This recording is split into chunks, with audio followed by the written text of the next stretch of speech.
দেশের টিকার মজুদ বাড়ছে। চলতি মাসেই আসছে আরও 50 লাখ ডোজ। ঢাকায় অ্যাস্ট্রাজেনেকার দ্বিতীয় ডোজ দেয়া শুরু, অন্তঃসত্ত্বাদেরও টিকা দেওয়ার সিদ্ধান্ত। প্রথম দিনে এসে দেওয়ার চেষ্টা করলাম যাতে এবারও না মিস হয়ে যায়। খুব আনন্দের বিষয় এবং খুব ভালো লাগছে যে আমি দ্বিতীয় ডোজটা দিতে পেরেছি। একটু টেনশন ছিল, আজকে অনেক ভালো লাগতেছে। অনেক সিনোফার্মে টিকা আসবে, অ্যাস্ট্রাজেনেকা টিকা আসবে এই মাসে 50 লক্ষ, হয়তো আরো বেশি আসতে পারে। দেশে করোনায় প্রতি 6 মিনিটে মারা যাচ্ছেন একজন, একদিনে আরও 246 জনের মৃত্যু, শনাক্ত প্রায় 16,000। 30টা সিট আছে, 30টা সিটেই রোগী আছে। ইমার্জেন্সি অক্সিজেন দরকার, অক্সিজেন সিলিন্ডার নাই। যে টাকা আসছে এই টাকা পেমেন্ট করে আমার টাকা নেই, অসহায় হয়ে গেছে। কলকারখানা চালুর পরদিন বিধিনিষেধ ছাপিয়ে যানজটের নগরী রাজধানী, এবার রেস্তোরাঁ খোলার দাবি। দেখছিলেন প্রধান শিরোনাম, রাতের সময়ের সঙ্গে আছি আমি জাফর সাদিক। এবার অন্যান্য শীর্ষ সংবাদ। হু হু করে বাড়ছে ডেঙ্গু রোগী, একদিনে হাসপাতালে রেকর্ড 287 জন। নির্মাণাধীন ভবনের 70%ই মিলছে এডিসের লার্ভা। সরকারি সংস্থাগুলোর অসহযোগিতার অভিযোগ মেয়রের। রাজধানীর অভিজাত এলাকায় শত শত নারী প্রতারকের সন্ধান, বিত্তবানদের ফাঁদে ফেলে বিপুল পরিমাণ অর্থ আদায়। মাদক মামলায় রিমান্ডে মডেল মৌ ও পিয়াসা। 1.5 লাখ টাকা নিয়ে চট্টগ্রামের মিনুকে কুলসুমা সাজিয়ে পাঠানো হয় কারাগারে। সংঘবদ্ধ চক্রে আছেন অসাধু আইনজীবীরাও। মূল হোতা গ্রেফতারের পর চাঞ্চল্যকর তথ্য। পাল্টে যাচ্ছে গাজীপুর, ছোট বড় 42টি বাইপাস সড়কের নির্মাণযোগ্য আগামী বছর শেষ হলে আশপাশের সঙ্গে কমবে দূরত্ব, দূর হবে ভোগান্তি। এবং কোভিডের কারণে বিশ্বের 2.5 কোটি শিশু কখনোই শিক্ষার আলো দেখবে না। মহামারীতে সরাসরি ক্ষতির শিকার প্রায় 16 কোটি শিশু, জাতিসংঘের উদ্বেগ।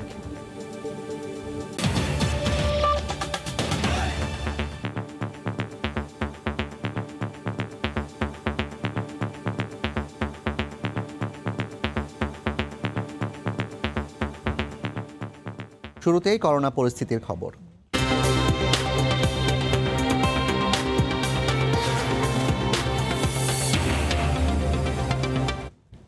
করোনা আক্রান্ত এখন ঘরে ঘরে, প্রতিদিনই দীর্ঘ হচ্ছে মৃতের তালিকা।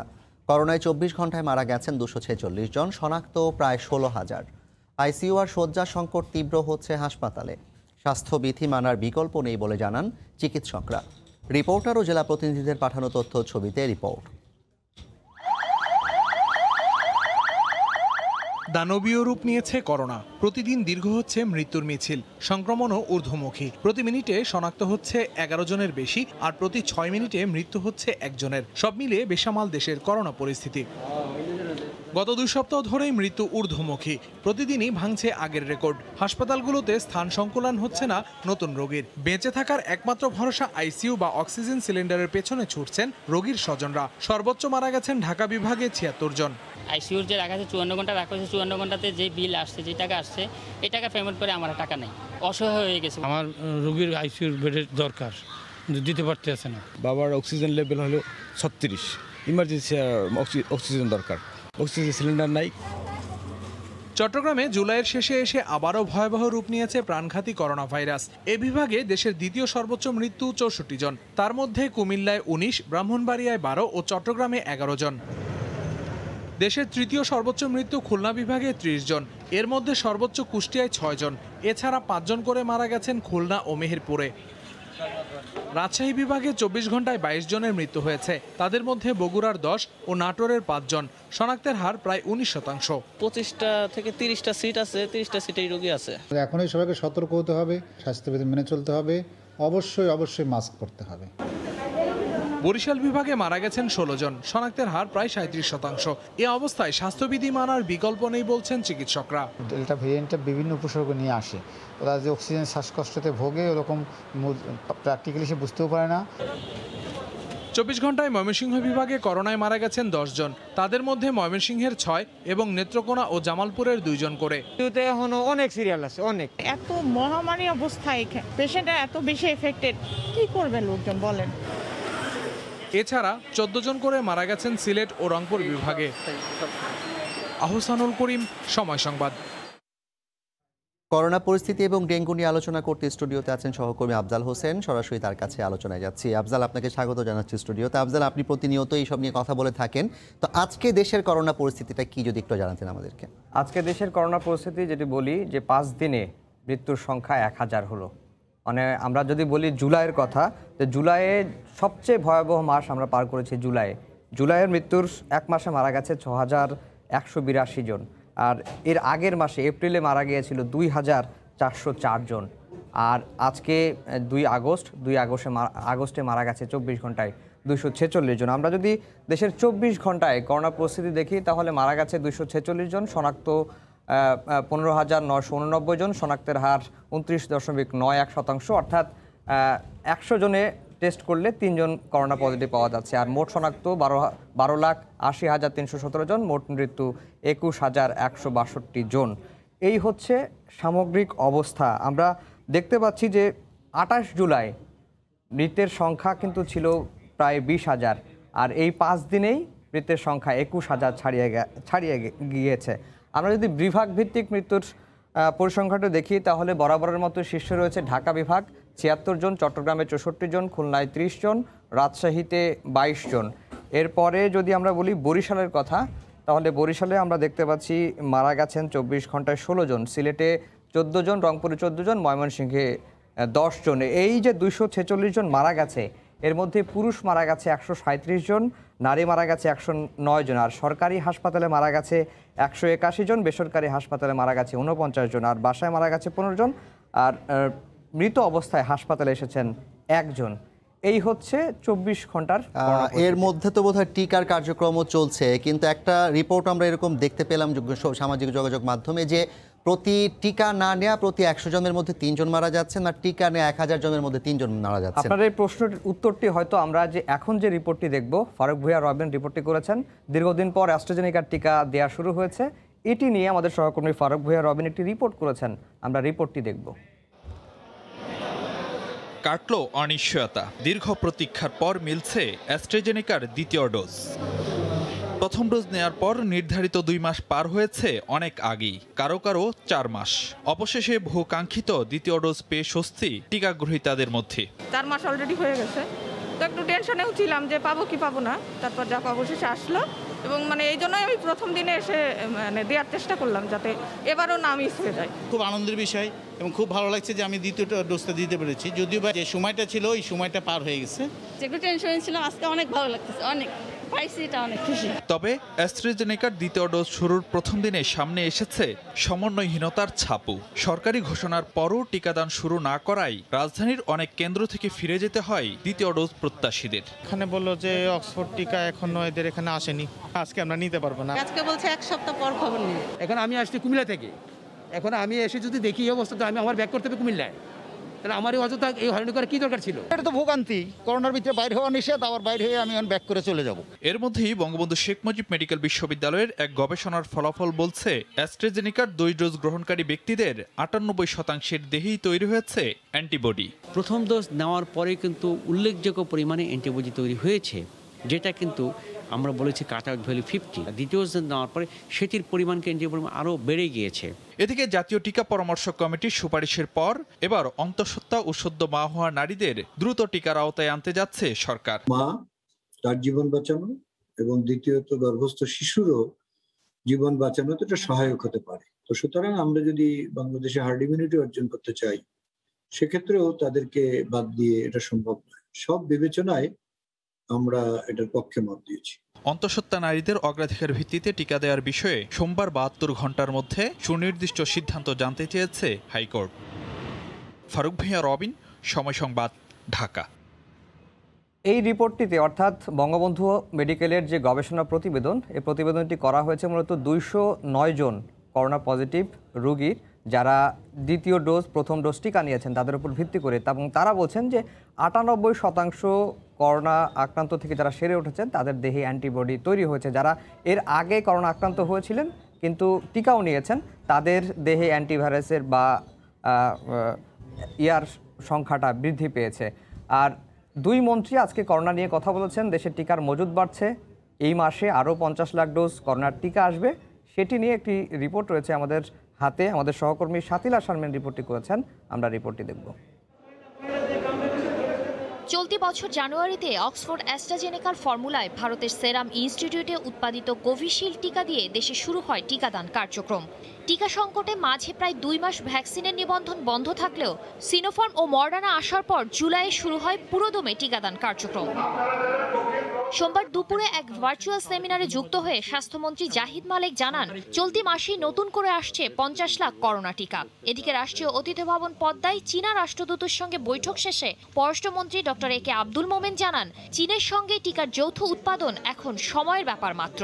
ইনসেপ্টটা বাল্ক আনবে, এনে লোকালি বটলিং, লেবেলিং, ফিনিশিং এইসব কাজ করবে। আমার আশা যে এটা যে কোনো মুহূর্তে শুড বি ডান।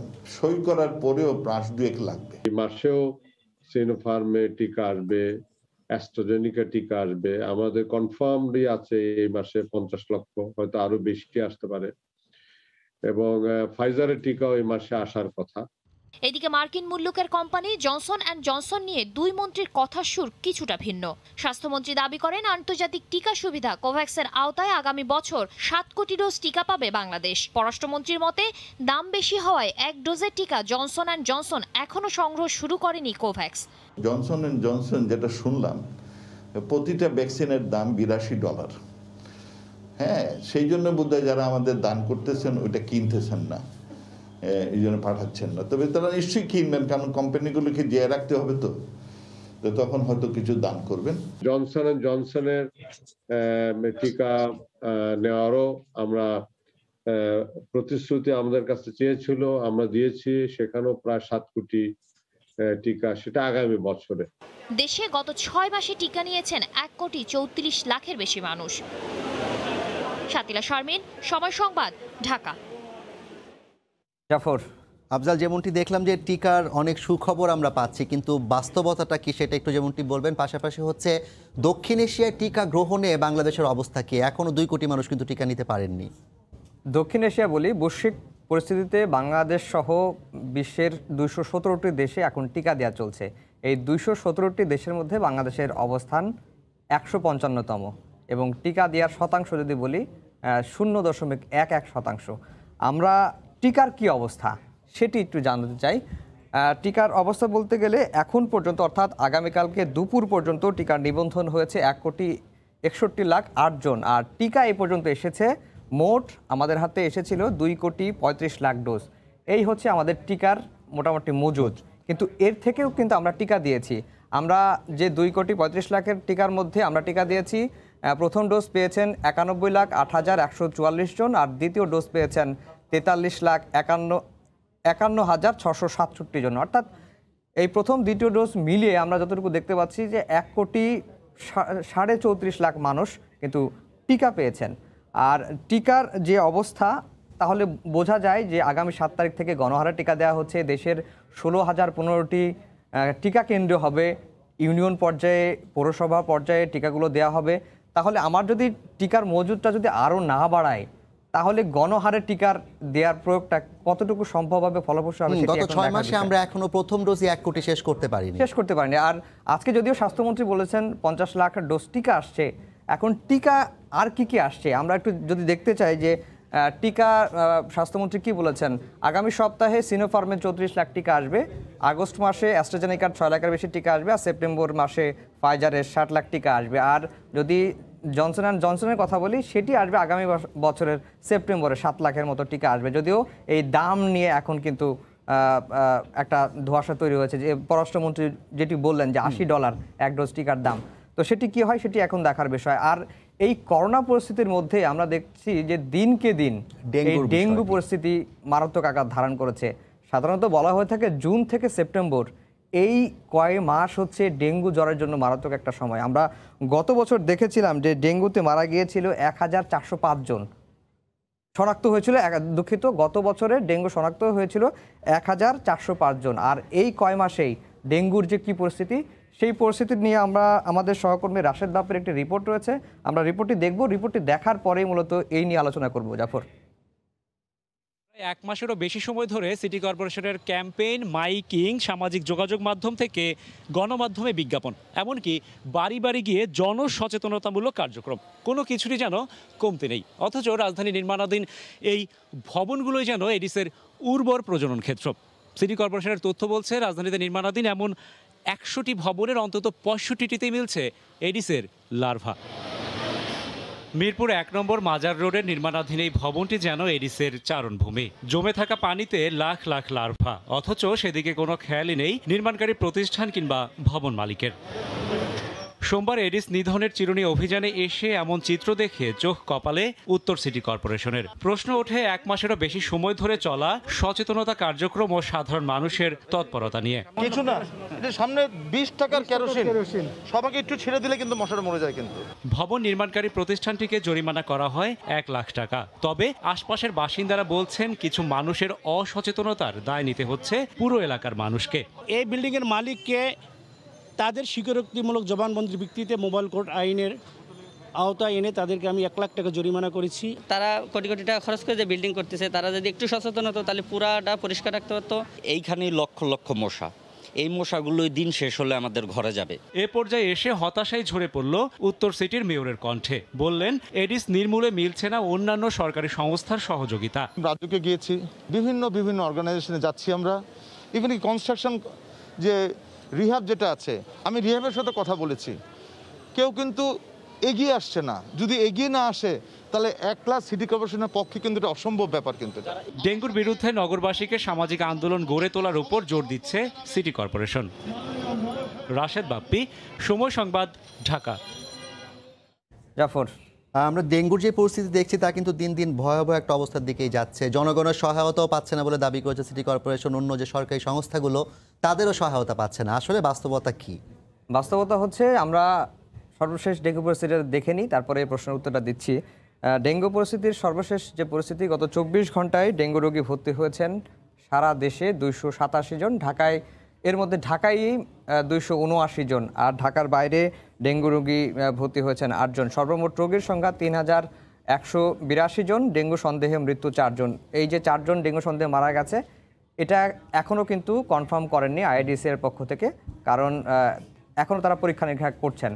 আর আপনি যেটি বললেন যে অন্য সংস্থাগুলো সহায়তা পাচ্ছে না, ঢাকার মেয়র আতিকুল ইসলাম তিনি অভিযোগ করেছেন। আমরা দেখেছি গত 2019 সালে যখন ডেঙ্গু আক্রান্তের সংখ্যা 1 লাখের উপর ছাড়িয়ে গিয়েছিল, প্রায় 150 জন মানুষ মারা গিয়েছিল, তখন বিষয়টা কিন্তু হাইকোর্টে গড়িয়েছিল। এই 2 মেয়রকে হাইকোর্টে ভৎসনা করেছিলেন, বিচার বিভাগে তদন্ত রিপোর্ট হয়েছিল। বিচার বিভাগীয় তদন্ত রিপোর্টেও আমরা কিন্তু এই যে মেয়র যেটি বললেন যে অন্য সংস্থাগুলো সহায়তা করছেন না, সেটি কিন্তু উঠে এসেছে এবং আদালত স্পষ্টভাবেই বলেছিলেন সব সংস্থাগুলোকে সমন্বিতভাবে এই কাজটা করতে হবে। যেহেতু আতিকুল ইসলাম এই অভিযোগটা করেছেন, তিনি যদি আদালতকে জানান তাহলে আমার মনে হয় যে ওই সংস্থাগুলোর বিরুদ্ধে আদালত অবমাননার একটা নোটিশও তিনি আনতে পারেন, যেহেতু মেয়ররা সহায়তা করছেন। আর ডেঙ্গু আসলে ঢাকা সিটি কর্পোরেশনের একার পক্ষে কিন্তু ডেঙ্গু নির্মূল করা সম্ভব নয়, কারণ অনেকেই ঈদ করতে ঢাকার বাইরে চলে গিয়েছিলেন, অনেকের বাসা এখনও খালি, তাদের বাসার ছাদে এবং তাদের বাসার ফুলের টবে যে পানি জমে নাই, এটি কিন্তু ঢাকা সিটি কর্পোরেশনের পক্ষে বাড়ি বাড়ি গিয়ে প্রত্যেকেই সচেতন হতে করা সম্ভব নয়। সেজন্য সবাইকেই সচেতন হতে হবে, নিজের বাসা বাড়ি নিজের আঙ্গিনা পরিষ্কার করতে হবে, তাহলেই হয়তো ডেঙ্গুর প্রকোপ থেকে আমরা কিছুটা হলেও স্বস্তিতে থাকবো। অনেক ধন্যবাদ আব্দুল আপনাকে। আমাদেরও প্রত্যাশা জনগণ সচেতন হয়ে আসলে করোনা এবং ডেঙ্গু এই ধরনের যে শাস্তি আমাদের উপরে এসছে সেটাতে মুক্তি পাবো আমরা। রাজধানীর অভিজাত এলাকায় নারী প্রতারক চক্রের শত শত সদস্যের সন্ধান পেয়েছে গোয়েন্দা পুলিশ। তারা বিত্তবানদের ফাঁদে ফেলে হাতিয়ে নিত বিপুল পরিমাণ অর্থ। এদিকে মাদক মামলায় মডেল পিয়াসা ও মৌয়ের 3 দিন করে রিমান্ড মঞ্জুর করেছেন আদালত। খারিজ করে দেওয়া হয়েছে জামিন আবেদন। পার্টির নামে বিত্তবানদের বাসায় ডেকে এনে মদ ও ড্যান্স পার্টি, এরপর আপত্তিকর ছবি তুলে প্রতারণার অভিযোগে রোববার রাতে গ্রেফতার করা হয় আলোচিত মডেল ফারিয়া মাহবুব পিয়াসা ও মরিয়ম আক্তার মৌকে। তাদের বাসা থেকে উদ্ধার করা হয় মদ, ইয়াবা ও সীসা। সোমবার দুপুরে এই দুইজনকে তোলা হয় আদালতে। মাদকের মামলায় প্রত্যেকের 10 দিন করে রিমান্ড চায় পুলিশ। আদালত 3 দিন করে রিমান্ড মঞ্জুর করেন। রাষ্ট্রপক্ষের আইনজীবী বলছেন, ছদ্মবেশী এই প্রতারকদের নির্মূল করতে হবে সমাজ থেকে। মুখোশের অন্তরালে তারা এই ধরনের অনৈতিক কাজ তারা সমাজে করে যাচ্ছে। অবশ্যই এটা বন্ধ হওয়া দরকার। যদিও আসামিপক্ষের আইনজীবীর দাবি তারা ষড়যন্ত্রের শিকার। এলিট ফ্যামিলির লোক কোনোভাবেই এই মাদকের সাথে জড়িত নয়। আমরা বলেছি যেটা সম্পূর্ণ সাজানো নাটক, ষড়যন্ত্র। এদিকে গুলশান বারিধারার মতো ঢাকার অভিজাত এলাকায় এরকম শত শত নারী প্রতারকের সন্ধান পেয়েছে ঢাকা মহানগর গোয়েন্দা পুলিশ। তারা তো স্বীকারও করেছে যে এটা একটা ব্ল্যাকমেলিং চক্রের তারা যে সদস্য, শুধু তারা দুজন না, এমন শত শত আছে ওই এলাকাগুলিতে। আমরা প্রত্যেকে অনেকের নাম আমরা পেয়েছি। দুটি কাজ তারা করছেন, একটা হলো এই যে উঠতি বয়সী ছেলেমেয়ে যারা বিশ্ববিদ্যালয়ে লেখাপড়া করে তাদেরকে একদিকে যেমন এনে মাদকাসক্ত করাচ্ছে, ইয়াবাসক্ত করাচ্ছে, আবার অন্যদিকে তাদের এই সুযোগে তাদেরকে ব্ল্যাকমেলিং করে তাদেরকে অশ্লীল ছবিগুলি তুলে নিয়ে তাদের ফ্যামিলি আত্মীয় স্বজনের মধ্যে তারা দেখানোর হুমকি দিচ্ছে। খুব শিগগিরই তাদেরও আইনের আওতায় আনা হবে বলে জানিয়েছে গোয়েন্দা পুলিশ। আফজাল হোসেন, সময় সংবাদ, ঢাকা। ব্রিগেডিয়ার জেনারেল ও চিকিৎসা বিজ্ঞানী পরিচয়ে প্রতারণার মামলায় ঈশিতার 6 দিনের রিমান্ড মঞ্জুর করেছেন আদালত।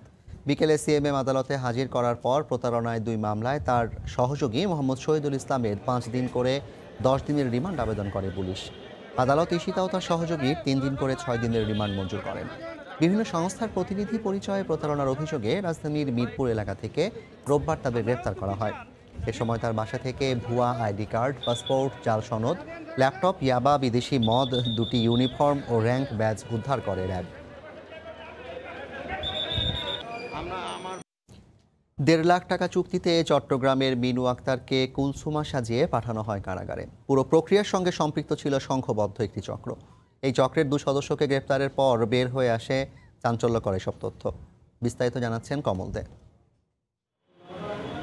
এই সেই শাহাদাত হোসেন, ছিন্নমূল সমিতির কথিত নেতা। নানা অভিযোগ থাকলেও পুলিশের ধরাছোঁয়ার বাইরে ছিল সে। অবশেষে নির্দোষ মিনু আক্তারকে কুলসুমা সাজিয়ে কারাগারে পাঠানোর ঘটনায় ধরা পড়ল পুলিশের জালে। অবশ্য আগেই গ্রেপ্তার করা হয়েছিল নূর কাওয়াল, মর্জিনা এবং মূল আসামি কুলসুমাকে। তবে শাহাদাতের কাছ থেকেই পুলিশ জানতে পেরেছে মিথ্যে আসামিকে কারাগারে পাঠানোর পুরো পরিকল্পনা। তারা একটা ষড়যন্ত্র করছিল।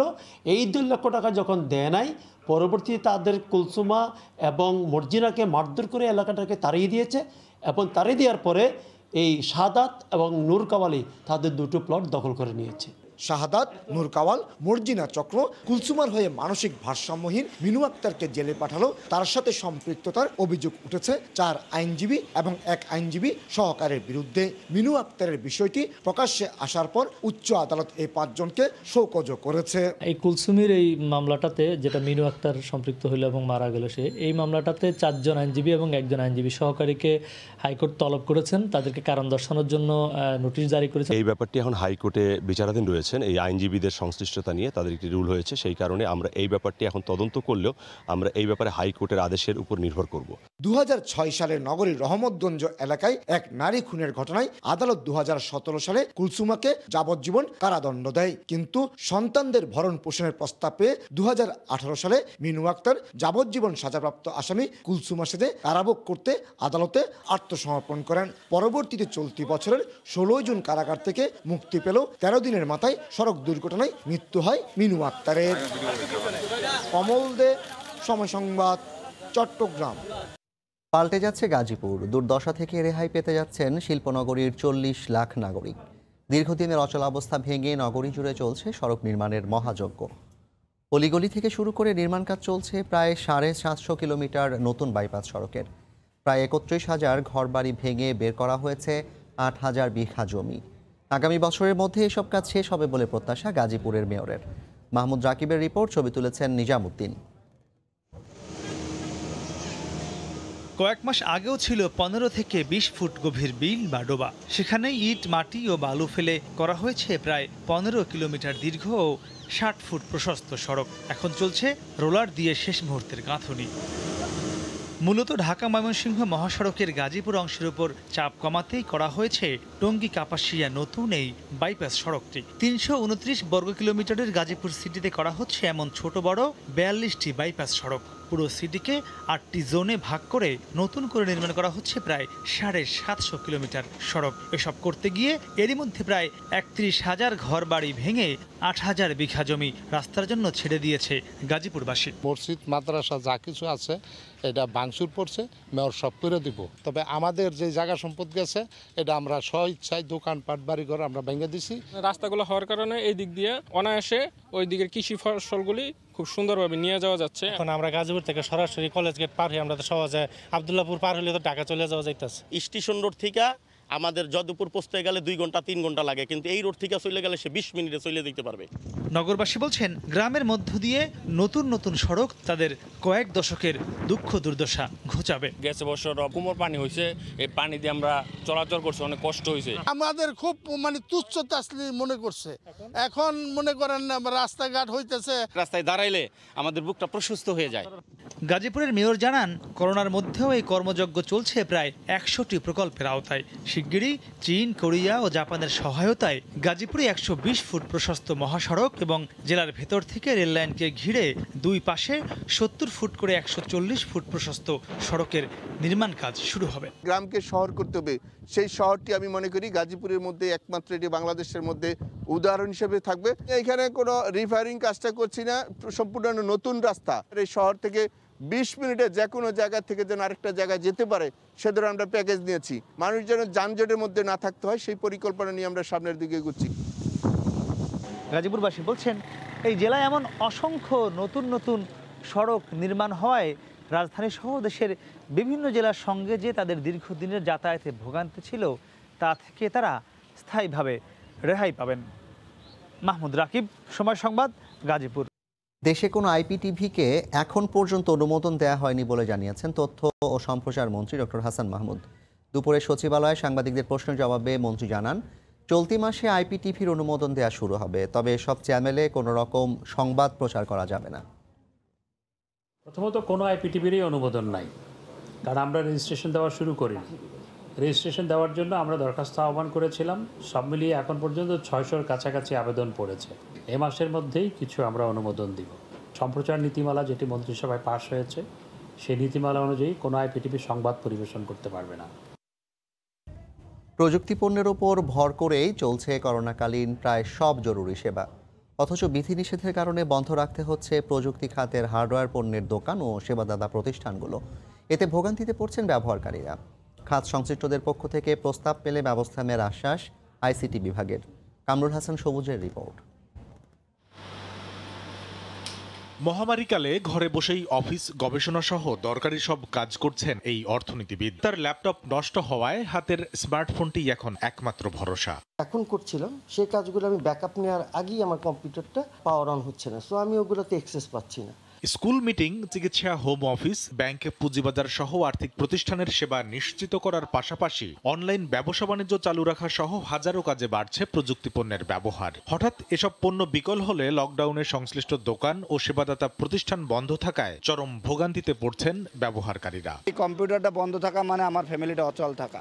স্মার্টফোনটা ভেঙে গেছে, না নতুন ফোন কিনতে পারছি, দোকান বন্ধ, না সেটা সারাতে পারছি। গুগলে সার্চ করলাম, আমি এখনো পর্যন্ত পাইনি যে যারা বাসায় এসে ল্যাপটপ নিয়ে যাবে, এসে আবার ঠিক করে দিয়ে যাবে। সফটওয়্যার জনিত কোনো সমস্যা থাকলে ইঞ্জিনিয়ারদের সহায়তা নিয়ে আমি কিন্তু সমাধান করতে পারছি, কিন্তু যদি আমার গেজেটটি নষ্ট হয়ে যায় ওই ক্ষেত্রে কিন্তু আমি কোনোভাবেই এটা সমাধান করতে পারছি না। করোনাকালে জীবন জীবিকার সেতু বন্ধন হয়ে উঠেছে তথ্য প্রযুক্তি খাতের প্রতিটি পণ্য ও সেবা। এমন দাবি করে প্রতিদিন 24 ঘন্টা সেবা দেওয়ার সুযোগ চান এ খাতের ব্যবসায়ীরা। জরুরি সেবার আওতায় যে প্রতিষ্ঠানগুলি আছে তাদেরকে সচল রাখার জন্য কিন্তু তথ্য প্রযুক্তি ডিভাইস এবং সেবার প্রয়োজন।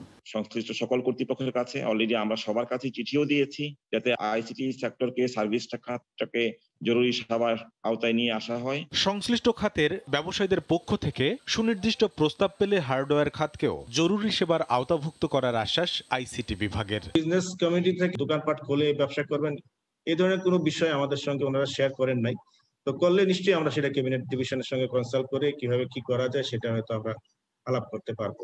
বর্তমানে জরুরি সেবার আওতায় রয়েছে তথ্য প্রযুক্তি খাতের টেলিকম সেবা, কল সেন্টার ও আইটি এনালেবল সার্ভিসেস খাত। কামরুল হাসান সবুজ, সময় সংবাদ, ঢাকা। কোভিড মহামারীর কারণে বিশ্বে 2.5 কোটির বেশি শিশু আর কখনোই শিক্ষার আলো দেখবে না বলে উদ্বেগ প্রকাশ করেছেন জাতিসংঘ মহাসচিব আন্তোনিও গুতেরেস। তিনি বলেছেন, প্রায় 16 কোটি শিশু সরাসরি এই মহামারীর ক্ষতির শিকার। তাদের শিক্ষা জীবনও হুমকির মুখে পড়বে যদি না এই সংকট অচিরেই দূর করা যায়। বিশ্বের অধিকাংশ দেশে প্রায় 2 বছর ধরে শিক্ষা প্রতিষ্ঠান বন্ধ। কোভিড মহামারীর কারণে কবে স্কুল খুলবে আর কবেই বা শিশুরা ক্লাস করতে পারবে তার কোনো নিশ্চয়তা নেই। এ অবস্থায় শিশুরা ভুগছে হতাশায়, ব্যাহত হচ্ছে শিক্ষা কার্যক্রম, মিলছে না সুশিক্ষা। এছাড়া সুবিধাবঞ্চিত শিশুরা আর কখনোই শিক্ষার আলোয় আলোকিত হতে পারবে না বলে উদ্বেগ প্রকাশ করেছে জাতিসংঘ। জাতিসংঘ মহাসচিব বলেছেন, একটার পর একটা ভেরিয়েন্টের কারণে দীর্ঘায়িত হচ্ছে শিশুদের শিক্ষা প্রতিষ্ঠানের ছুটি, যার পরিণাম হচ্ছে ভয়াবহ। আমরা এখন শিক্ষা ব্যবস্থার মধ্যবর্তী সংকটে অবস্থান করছি। শিশুরা স্কুলে যেতে না পেরে সমস্যার মধ্যে রয়েছে। প্রায় 16 কোটি শিশু সবথেকে খারাপ অবস্থায়, যার মধ্যে 2,50,00,000 শিশু কখনোই আর ফিরতে পারবে না স্কুলে। উন্নত দেশগুলো শিশুদের ও তাদের অভিভাবকদের ভ্যাকসিন দিয়ে স্কুল খোলার পথে হাঁটলেও ডেল্টা ভেরিয়েন্টের কারণে সেটিও এখন অনিশ্চিত। এ অবস্থায় শিক্ষা ব্যবস্থার উন্নতির ওপর জোর দিয়েছে জাতিসংঘ, যেন কোভিড পরবর্তী সময়ে স্কুল খুললে সংকট দ্রুত দূর করা যায়। সৈয়দ ইফতেখার, সময় সংবাদ।